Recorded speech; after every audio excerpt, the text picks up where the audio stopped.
Have you heard the story of the 11-year-old who got the doctors to bow for him? His story is proof of how a singular selfless act can make a huge difference in the lives of others. Liang Yaoyi didn't live as long as most people do. However, this didn't stop him from doing something everyone in a country of over 1 billion people adores him for. This story is set in Shenzhen, South China's Guangdong province. It's about a little boy who in the year of 2014 got doctors to bow 3 times for him after his death. A 3-time bow is reserved for deities, emperors, or people who did something really honorable.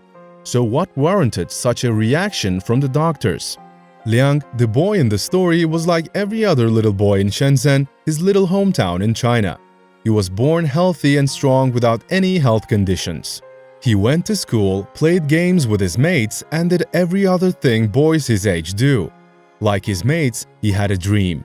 He wanted to be an inventor when he grew up. Everything changed when disaster struck. One day, when he was just 9 years old, he felt a bit dizzy and told his mother. His mother thought it was just a little fever at first, so she gave him countertop medication in hopes that he'd soon get better. When Liang came home that day, we thought it was just a minor illness, so I got him drugs from the pharmacy. We all expected that he would be fine by the next day or after 2 to 3 days.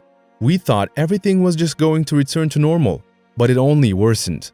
Rather than get better, day by day, Liang's illness became scarier. It was nothing like we had ever seen before, so we had to take him to the hospital, she said. At the hospital, the doctors ran several tests on Liang, and when they got the results, they learned that Liang had a tumor in his brain.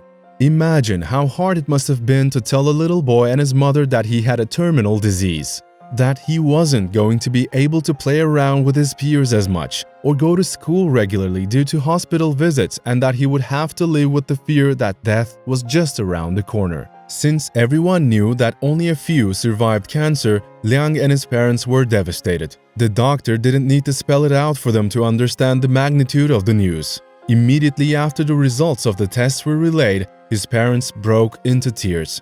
They cried out their eyes and grew sick with worry. They didn't want to lose their little baby boy. But Liang was optimistic. He had dreams to achieve and he couldn't just die without making a difference. He believed if he was determined enough, he would be able to overcome the disease. The little boy took his medications judiciously and attended school when his health allowed it. Liang discarded his dreams of being an inventor and decided that being a doctor who was going to help save lives was a better fit for him.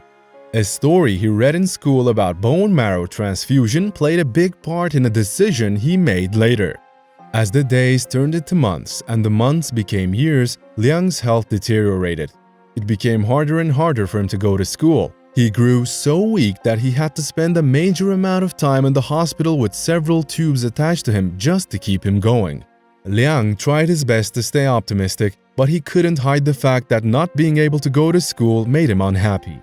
So his family tried to keep him occupied during his stay in the hospital. His siblings rotated their visits and they got him many books to read.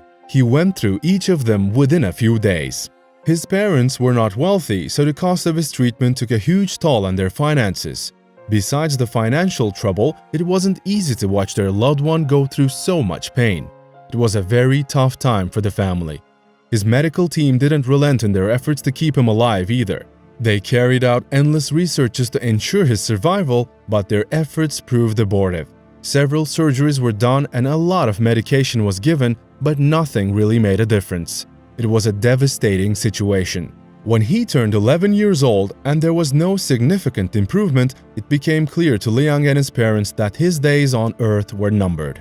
However, Liang was determined to make a difference, even if he might not be alive for long. He had learned so much about his condition from books and had gotten an idea what to do from a story he read in school. Therefore, he made his decision and went ahead to tell his mom, Li Kun. One day, when his mother came to see him in the hospital, he told his mother his dying wish. The wish was for his organs to be donated to the hospital after his death. He said that he wouldn't need them once he died, so it would be better for them to give it to someone who needed them to stay alive. It would be a chance for me to be alive in another way and also help other people. This would be my own way of making someone else happy and make the world a better place, he said. In his discussion with his mother, he emphasized how important it was for his wish to be granted. He said, "There are many people doing great things in this world. They're great, and I want to be a great kid too. Even if I might not have much time left, I want to leave a lasting impact. I want this to be my legacy, something that will ensure people don't forget that I was here." It is no mother's prayer to have a reason to discuss her own child's dying wish, but Lee Kun could not help but be proud of her son's selfless decision. With tears in her eyes, she agreed to do as he asked, and that made Liang very happy.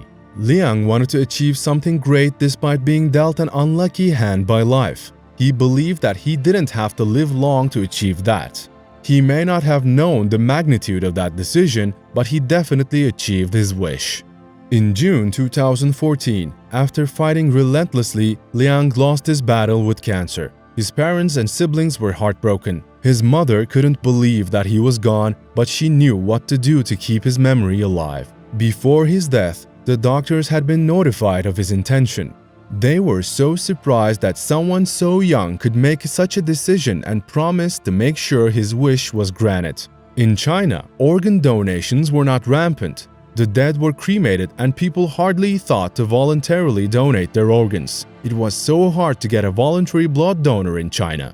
Even though China performs more transplants than any other nation outside of the United States, less than 1% of the population in need of the life-saving surgeries ever receives them. Although Liang learned about it in school and probably didn't know the magnitude of his decision, it took a good person to make such a decision. After getting the go-ahead from his mother to extract his organs, the doctors surrounded the 11-year-old, no longer able to help the 5th grader who had someday hoped to be one of them.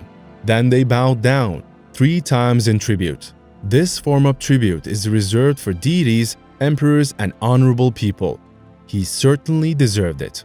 A few seconds later, they helped grant his wishes. His kidneys and liver were successfully extracted and put to good use. Not all heroes wear capes. Some are 11-year-olds with a heart of gold. Liang Yaoyi lives in the hearts of people he donated his organs to. Lee Kun said, "I'm so proud of Liang. My son might have only lived for 11 years, but I feel like he achieved a lot in a short space of time. I know that he won't be forgotten and his selfless act will live on forever. Liang was very young, but he taught me and his siblings some life lessons that we will never forget." Selfless acts like this should be celebrated, remembered, and discussed constantly.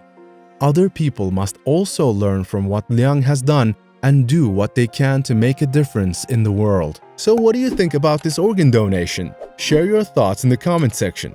Also, if you found this story inspiring, then give it a thumbs up and also subscribe to the channel. See you next time.